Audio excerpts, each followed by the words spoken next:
और संग्राम सिंह कैसे हैं बेटा जी?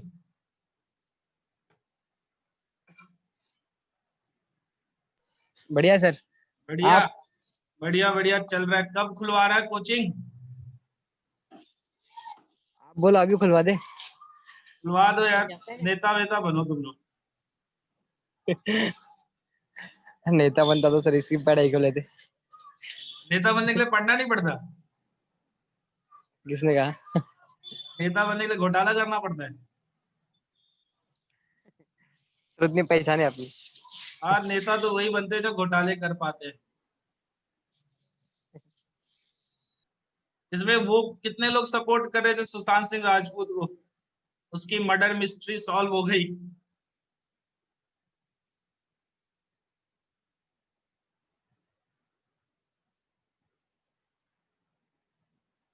इसको एक बार पढ़ के देखो सब। दो रुक जाते सभी आ भी जाएंगे। इसके अंदर इम्यूनिटी है। इसके अंदर इम्यूनिटी में आप लोग सिंपल एक चीज समझ के चलिए कि जो एग्जाम्पल आपको बताया गया कि घर में 4 लोग हैं, अगर उसी में देखोगे तो अगर कोई बाहर से आपके ऊपर अटैक करता है, जब अटैक करेगा तो सबसे पहले जो आप लोग करोगे बेटा वो होगा कि आप लोग डिफेंस करोगे, आप लोग खुद को बचाने की कोशिश करोगे।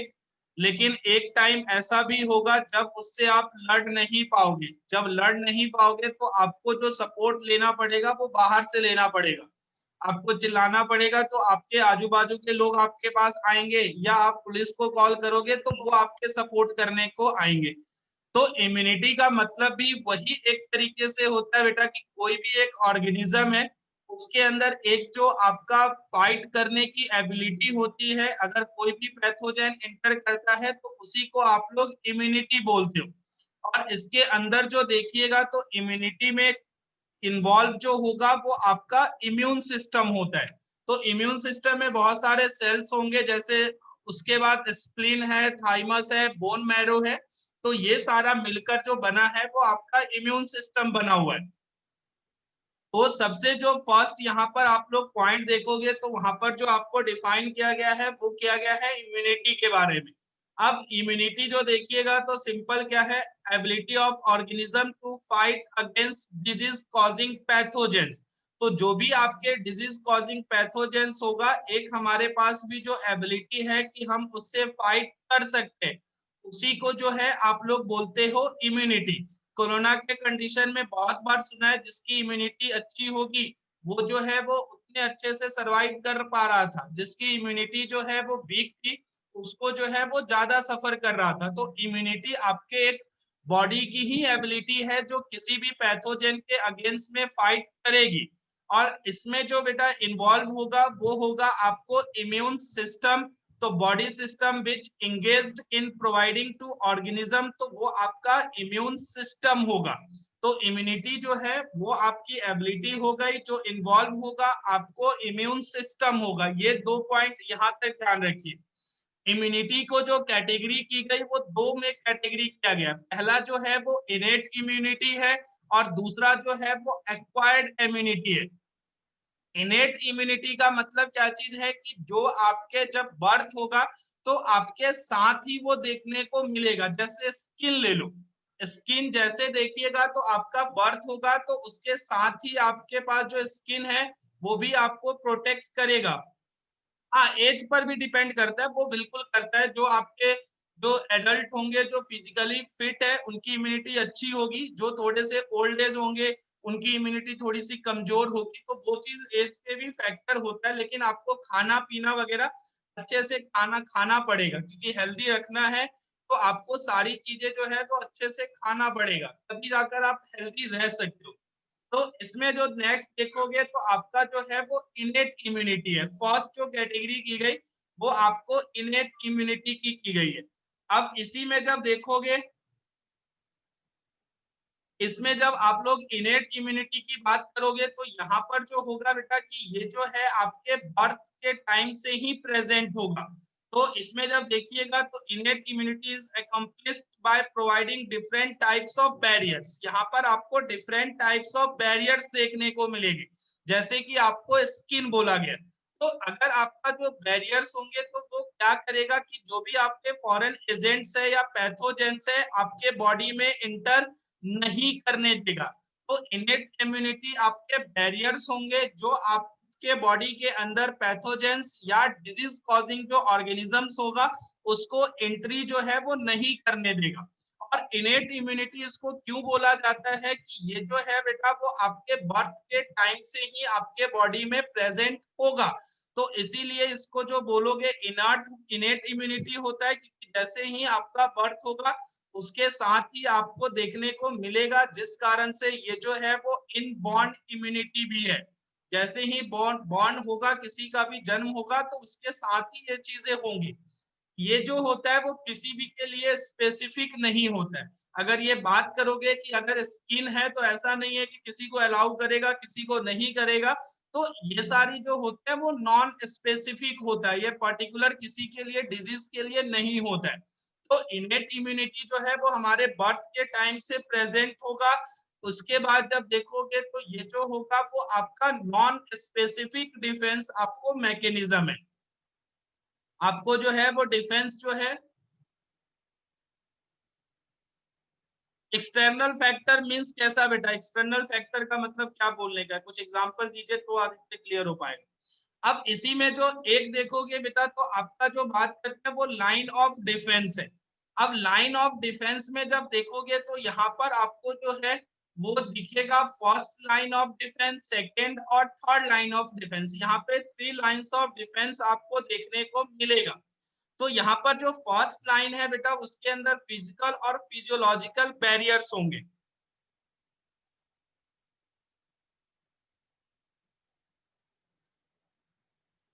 इसमें जो आपका फर्स्ट हो जाएगा वो फर्स्ट लाइन ऑफ डिफेंस है, सेकेंड लाइन और थर्ड लाइन, ये 3 लाइंस ऑफ डिफेंस आपको देखने को मिलेगा। तो फर्स्ट लाइन ऑफ डिफेंस में क्या चीज होगा, तो फिजिकल और फिजियोलॉजिकल बैरियर्स होंगे, इसको हम लोग आगे देखेंगे भी।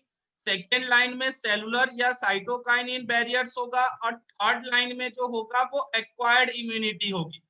और फर्स्ट और सेकेंड जब आप लोग देखोगे तो ये जो है वो आपका इनेट इम्यूनिटी का पार्ट है। और थर्ड जो होता है वो एक्वायर्ड है, जो आप लोग बाहर से एक्वायर करते हो।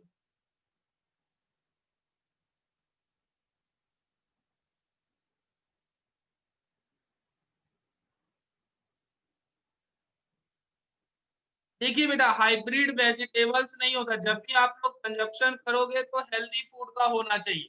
और ये जो आप लोग बात करते हो ना कि जो लाइफ स्पैन पहले जो है वो आपको ऐसा नहीं था, पहले जो लाइफ स्पैन थी ओवर एज जो एवरेज निकालते हैं वो कम थी, आज के डेट में आपको ज्यादा है। लेकिन जब आप लोग हेल्दी खाना खाते हो तो आप ज्यादा दिन सरवाइव करोगे। जब आप मिक्स खाते हो जैसे कि चाउमीन बर्गर वगैरह खा के सरवाइव कर रहे हो तो वहां पर आपकी एज जो है वो कम हो जाएगी, ये आपका बात करेक्ट है। अब यहाँ पर देखोगे तो फर्स्ट जो है बेटा वो आपका फिजिकल बैरियर।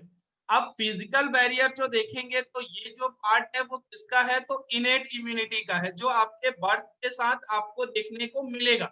जैसे कि स्किन होता है या आपका म्यूकस मेम्ब्रेन है, म्यूकस मेम्ब्रेन का काम जो है वो आपको पता है कि ये म्यूकस सिक्रीशन का काम करेगा। तो एक चीज ध्यान रखो कि ये जो स्किन है ये क्या करेगा, एंट्री नहीं करने देगा, क्योंकि ऑल ओवर बॉडी आपको ये देखने को मिलेगा। अगर किसी के थ्रू ये इंटर कर भी रहा है तो वो म्यूकस के साथ मिक्स होके क्या चीज होगा कि आगे वो मूवमेंट नहीं कर पाएगा, उसको आप लोग बाहर जो है वो फेंक सकते हो। जैसे कि माउथ ले लीजिए, माउथ में भी आपको म्यूकस होगा, तो इस कंडीशन में देखोगे तो आप जो क्या कर सकते हो कि वो अंदर की तरफ मूवमेंट ना कर पाए। तो फिजिकल बैरियर्स में देखिएगा तो स्किन है, आपका म्यूकस मेम्ब्रेन है, तो ये दोनों मिलकर जो बनेंगे वो आपका फिजिकल बैरियर होगा।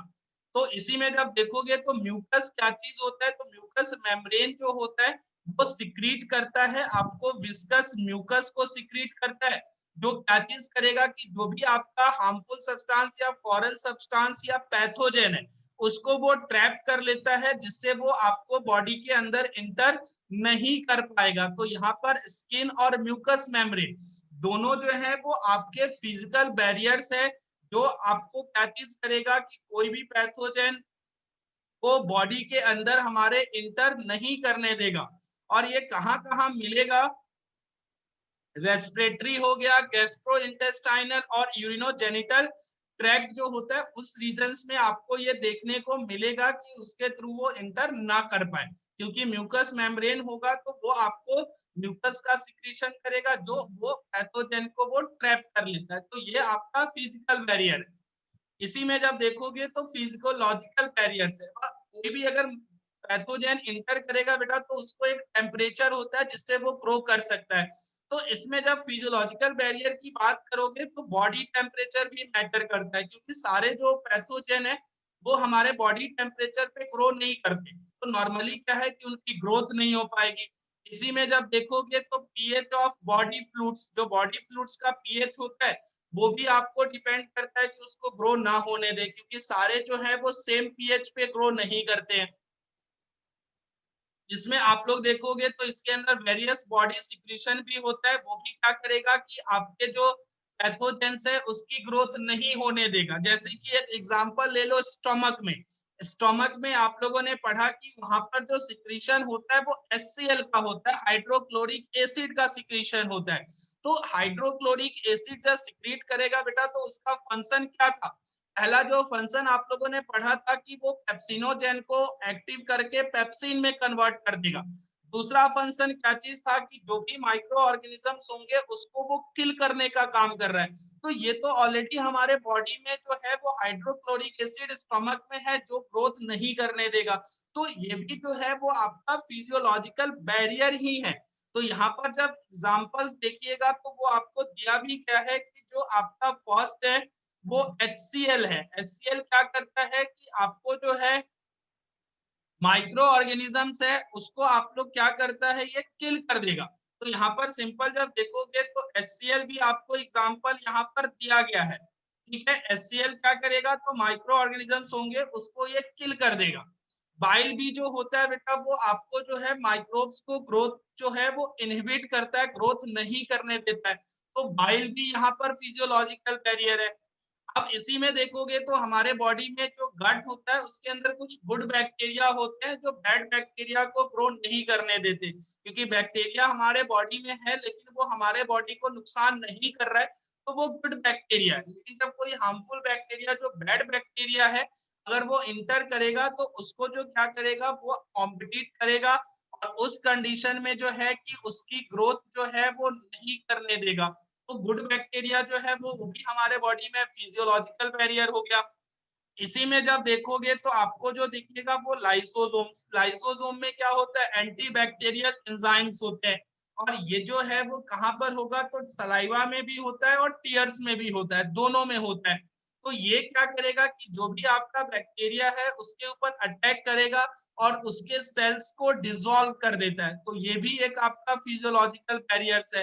तो फिजियोलॉजिकल बैरियर्स और फिजिकल बैरियर्स ये दोनों जो है आपके जन्म के साथ ही आपके साथ प्रेजेंट होंगे, तो इसीलिए इसको बोलोगे इनेट इम्यूनिटी। तो इनेट इम्यूनिटी में आप लोग ये दो चीजें आप लोग पहले देखिए, एक एक लाइन पढ़ के देखो इम्यूनिटी का मतलब क्या चीज है। यहाँ पर जो है वो इनेट हम लोग क्यों बोल रहे हैं, फर्स्ट लाइन ऑफ डिफेंस जो है वो क्या चीज है तो फिजिकल और फिजियोलॉजिकल, जो आपको यहाँ पर ये दोनों दिया गया है। तो फिजियोलॉजिकल में वो सारी चीजें आएंगी जो हमारे बॉडी में माइक्रो ऑर्गेनिजम्स को यानी कि पैथोजेंस है या माइक्रोब्स को ग्रो नहीं करने देगा। उसमें HCl भी होगा, बाइल भी है, गुड बैक्टीरिया भी है, लाइसोसोम्स भी है जो सलाइवा और टीयर्स में प्रेजेंट होता है। ये सारी चीजें वहां पर इन्वॉल्व होंगी। तो एक बार इसको देखिए, अगर लगता है कि प्रॉब्लम है तो पूछिए।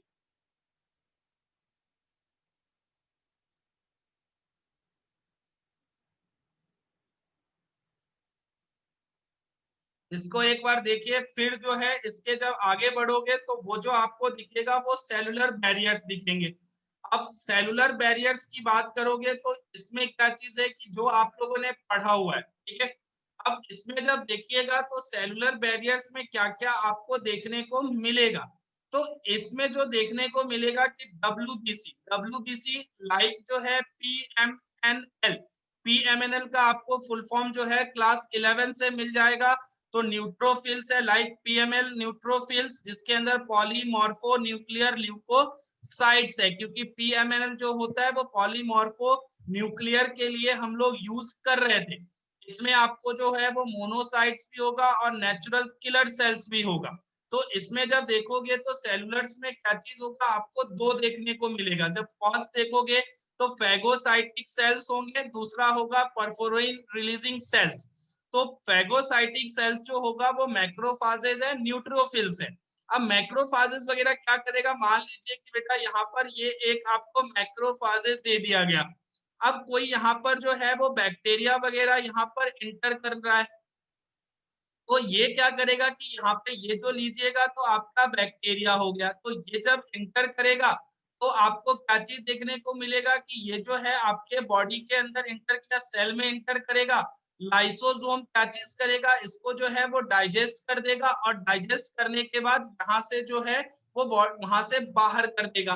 तो मैक्रोफाजेस भी क्या चीज कर रहा है कि आपको जो है एक इम्यूनिटी प्रोवाइड कर रहा है, जिसके लिए आपके बॉडी के अंदर कोई भी जो माइक्रो ऑर्गेनिज्म है वो डिजीज कॉज नहीं कर पा रहा है। तो आपको मैक्रोफाजेस भी है, न्यूट्रोफिल्स भी सेम काम करेगा, और उसी में परफोरिन रिलीजिंग सेल्स भी आपको जो है वो सेम काम करेगा। अब इसी में जब देखोगे तो एग्जांपल है नेचुरल किलर सेल्स का। अब नेचुरल किलर सेल जो होते क्या बेटा, तो ये जो है वो टाइप ऑफ लिम्फोसाइट्स है, ठीक है। अब ये जो है वो लिम्फोसाइट का ही एक टाइप है जो क्या करेगा, तो ये जो प्रोड्यूस करता है वो प्रोटीन प्रोड्यूस करता है, जो है आपको परफोरिन्स, ठीक है।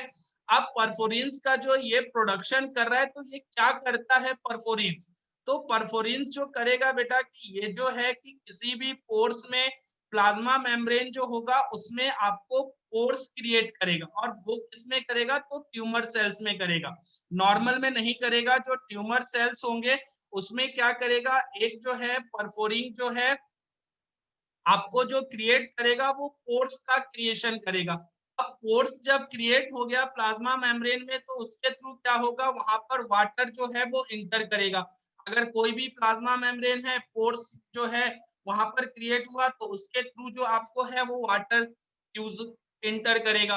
तो यहाँ पर जब आप देखोगे तो वही चीज लिखा गया है कि यहाँ पर जो है and virally infected cell through which water enters, जब वाटर इंटर्स करेगा तो ये क्या करेगा, लाइसिस ऑफ सेल कर देगा। जब लाइसिस ऑफ सेल कर देगा तो वो आपके बॉडी को जो है वो इन्फेक्ट नहीं होने देगा। जब यहाँ पर लाइसिस हो गया तब क्या होगा कि यहाँ पर जो आपको देखने को मिलेगा कि मैक्रोफाजेज जो है वो इन्वॉल्व हो गए। अब मैक्रोफाजेस क्या करेगा कि उसको जो है वो इनगल्फ करके डाइजेस्ट करके बॉडी से बाहर अपने रिमूव कर देगा। तो वही चीज यहाँ पर दिया गया है। लेटर क्या होगा, आपको जो मैक्रोफाजेज है in the tissue and body fluid phagocytose and destroy microbes। तो मैक्रोफाजेस का सिंपल सा काम है, इनगल्फ करेगा, डाइजेस्ट करके उसको जो है वो डिस्ट्रॉय कर देगा। जब ये भी कर रहा है तो उस कंडीशन में क्या चीज देखने को मिल रहा है कि आपके बॉडी में जो है वो इन्फेक्शन नहीं हो रहा है, डिजीज जो है वो आपको देखने को नहीं मिलेगा। इसके बाद जब देखोगे तो आपका जो नेक्स्ट बैरियर है वो है साइटोकाइनिन बैरियर।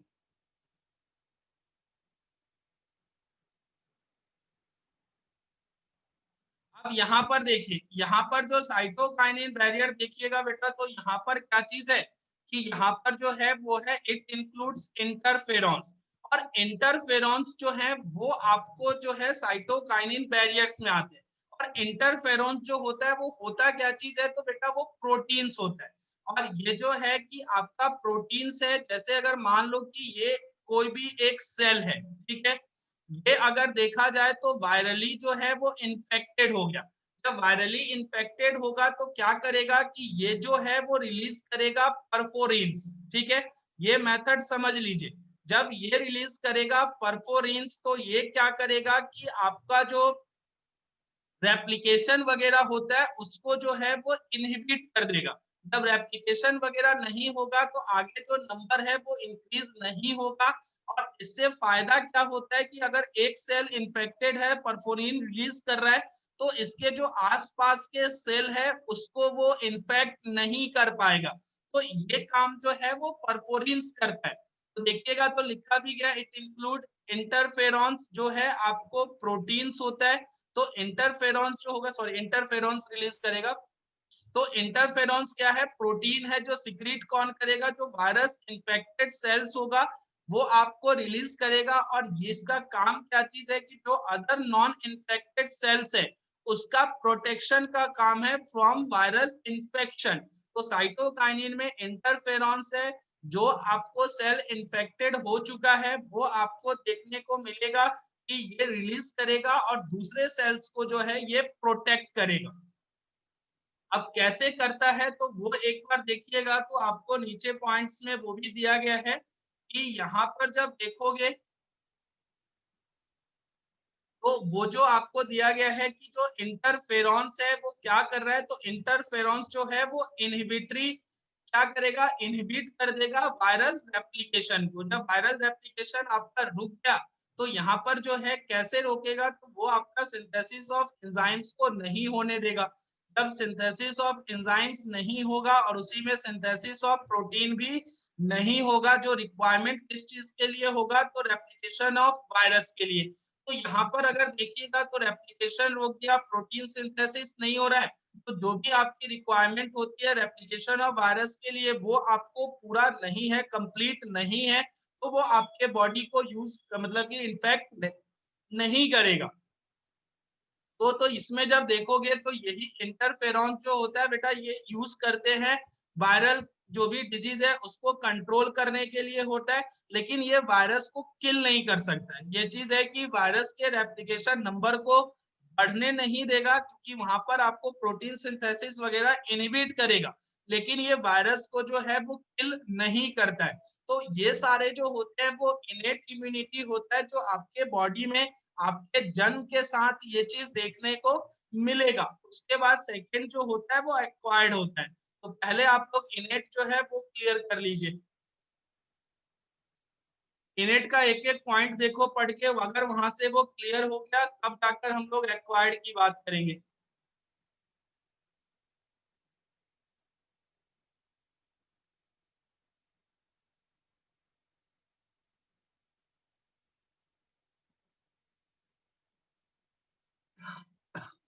इसको पढ़ के देखिए।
इसमें दिव्या बेटा इन्फ्लेमेटरी ये जो है ना वो सेंड कीजिएगा कहाँ पर दिया गया सीट में, फिर उसको देखता हूँ मैं। लोचन बेटा नॉन स्पेसिफिक का मतलब होता है जो किसी भी पर्टिकुलर डिजीज के लिए स्पेसिफिक ना हो। जैसे अगर मान लो अगर चिकन पॉक्स होता है तो जब आप लोग जाओगे तो जो भी वैक्सीन वगैरह यूज करोगे तो वो आपका स्पेसिफिक होगा, लेकिन जो इनेट हमारे बॉडी में है वो किसी के लिए स्पेसिफिक नहीं है। ऐसा नहीं है कि वो चिकन पॉक्स है या टेटनस है या टीबी है तो सभी के लिए वो स्पेसिफिक नहीं होता है, वो सबके लिए बराबर होता है। लेकिन जब एक्वायर्ड लेते हो, एक्वायर्ड का मतलब जब बाहर से लेते हो तो स्पेसिफिक होता है, वो पर्टिकुलर डिजीज के लिए होता है, तो इसीलिए उसको स्पेसिफिक और नॉन स्पेसिफिक बोला गया है। संग्राम बेटा वीडियो देखता हूँ बेटा वो वीडियो में है क्या, इसको फटाफट आप लोग क्लियर कीजिए।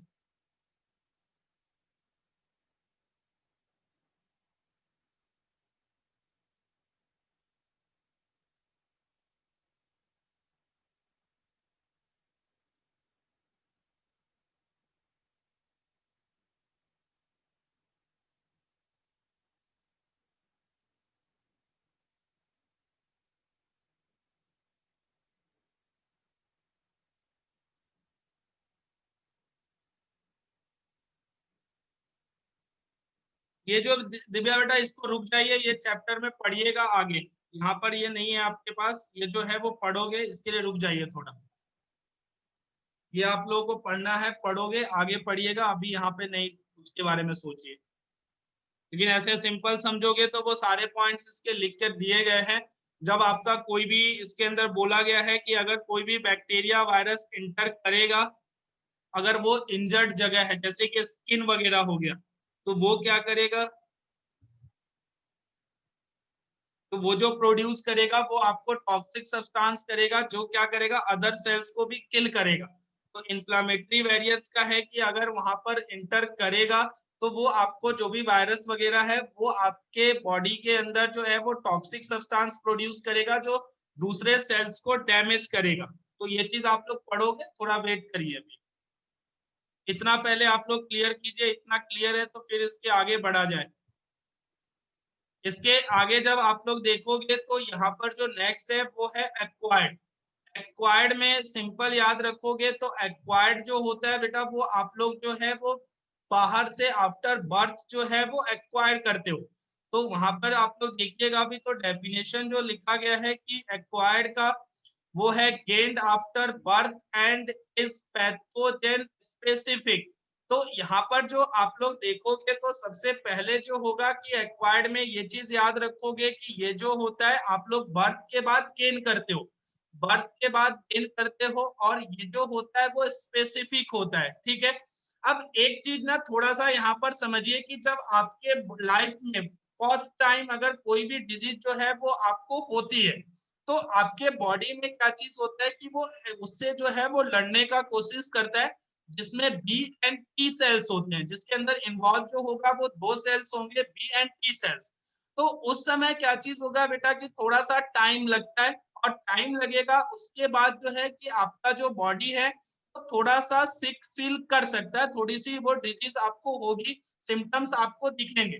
लेकिन अगर जब सेकेंड टाइम जब वही पैथोजेन इंटर करता है तो बॉडी को रिकॉग्नाइज करने की जरूरत नहीं है, जो ऑलरेडी रिकॉग्नाइज हो चुका है, तो आपके जो बी एंड टी सेल्स होंगे वो आपको जो है वो जल्दी से क्या करेंगे, उसके ऊपर आपको एक्शन लेगा और वो डिजीज आपको नहीं होने देगा, आपको बीमार पड़ने नहीं देगा।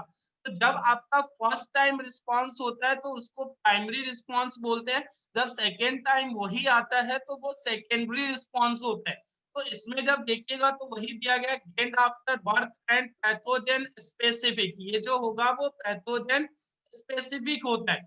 तो इसमें जब देखिएगा तो अगर फर्स्ट टाइम कोई भी पैथोजेन आपके बॉडी में एंटर करेगा तो क्या करेगा कि यहाँ पर रिस्पॉन्स जो होगा वो इनिशिएट होगा। जब आपका रिस्पॉन्स जो इनिशिएट होगा तो ये प्राइमरी रिस्पॉन्स होगा कि वो पहली बार आपके बॉडी में एंटर हुआ है। और इस कंडीशन में देखोगे तो इसकी जो इंटेंसिटी होगी वो लो होती है, और पर्सन कोई भी है तो यहाँ पर वो जो है वो बीमार हो सकता है, ये जनरल है। लेकिन अगर इसी में जब देखोगे कि ये जो है वो सेकेंड टाइम हो जाए, यानी कि फर्स्ट टाइम इंटर हुआ तो आप बीमार पड़ोगे क्योंकि वहां पर लो इंटेंसिटी होगी। लेकिन जब इसी में जब देखोगे तो आपका अगर सेकेंड टाइम हो गया, यानी कि दोबारा से जो होगा तो क्या चीज होगा कि यहाँ पर आपको दिया गया व्हेन अ स्पेसिफिक एंटीजन, जो स्पेसिफिक एंटीजन है अगर वो दोबारा से आपके बॉडी में इंटर करेगा तो क्या चीज होगा कि यहाँ पर बी एंड टी सेल्स जो है वो क्या करेंगे, डिवाइड करना स्टार्ट करेंगे, और यहाँ पर वो effector B and T cells को प्रोड्यूस करेंगे। और ये जो प्रोड्यूस करेंगे तो यहाँ पर वो डिजीज को कंट्रोल करेगा। और इसके पास जो है एक मेमोरी होती है, पहले से एक चीज आपको देखने को मिलेगा। जैसे अगर सिंपल एग्जांपल ले लो, मेमोरी सेल्स जो है वो बोलने का मतलब क्या चीज है कि हम लोग बहुत चीजों से डरते हैं। जैसे अगर आप लोग देखोगे तो जो अकेले घर से बाहर नहीं निकल पाते, आप एक दिन जाओगे डर सा लगेगा, लेकिन जब आप बार बार जाने लगोगे तो आपकी डर खत्म हो जाती है। क्यों हो जाती है? क्योंकि आप उससे फैमिलियर हो चुके हो, रिकॉग्नाइज कर पाते हो कि वहां पर कुछ भी नहीं है। अगर किसी अनजान जगह पे जा रहे हो तो पहली बार आपको डर लगेगा, लेकिन दूसरी बार नहीं लगेगा। क्यों? क्योंकि आप सब कुछ जानते हो कि वहां पे ऐसा कुछ भी नहीं है, डरने की कोई भी चीज वहां पर नहीं है। सेम चीज आपके बॉडी में होता है, जब फर्स्ट टाइम पैथोजेन इंटर करता है रिकॉग्नाइज होगा, वहां पर जब सेकेंड टाइम आएगा तो वहां पर आपके मेमोरी सेल्स आपके ऑलरेडी जो है उसके पास मेमोरी है कि ये चीज के लिए हमें क्या करना है, तो वो सेम चीज करने लगेगा। और बी एंड टी सेल्स जो है वो आपको नंबर इंक्रीज करेगा और डिजीज को कंट्रोल करेगा। तो ये हमारे बॉडी में भी एबिलिटी है, फर्स्ट टाइम नहीं होगा लेकिन सेकेंड टाइम जो है वो आपको मेमोरी सेल्स जो है वो देखने को मिलेगा। और ये जो मेमोरी सेल्स है, जो बी एंड टी सेल्स है, वो स्टोर्ड कहाँ पर होता है, तो ये जो होगा वो स्प्लीन एंड लिम्फ नोड्स में आपको स्टोर्ड हो जाता है। तो वही चीज यहाँ पर देखने को मिलेगा कि आपका जो स्टोर्ड होगा वो होगा आपको स्प्लीन एंड लिम्फ नोड्स में। और ये जो होता है कि आपका जो होता है वो थ्रू आउट द लाइफ जो है वो आपके बॉडी में स्टोर्ड होता है, जिससे एक बार एनकाउंटर हो चुका है, अगर दोबारा एनकाउंटर होगा तो उसके लिए आपके बॉडी में मेमोरी सेल्स जो है वो प्रेजेंट होगा, वो आपके लाइफ टाइम के लिए होता है। तो यहाँ तक एक बार जो है आप लोग देखिए, अगर यहाँ तक प्रॉब्लम है बेटा तो पूछ लो।